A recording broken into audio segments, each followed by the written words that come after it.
Welcome to Kids Magic, where tiny tales bring big smiles.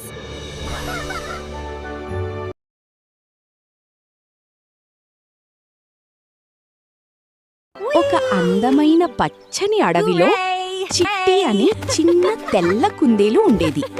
అది చాలా చలాకీగా అడవిలో ఆడుకుంటూ ఉండేది.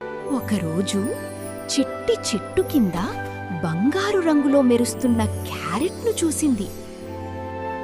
అప్పుడొక చిన్న పక్షి ఆకలిగా ఏడుస్తూ కనిపించింది. చిట్టి తన దగ్గరున్న ఆహారాన్ని పక్షికిచ్చింది. చిట్టి మంచి పని చేసిన వెంటనే ఆ మాయా క్యారెట్ మరింత ప్రకాశంగా వెలిగింది. చిట్టి అడవిలోని తన స్నేహితులకు సహాయం చేస్తూ అందరికీ ఆనందాన్ని పంచింది. చివరికి చిట్టి తెలుసుకుంది, నిజమైన మాయ మన మంచితనంలోనే ఉంటుందని. లైక్ చేయండి, షేర్ చేయండి, సబ్స్క్రైబ్ చేసి బెల్ ఐకాన్ ప్రెస్ చేయడం మర్చిపోవద్దు.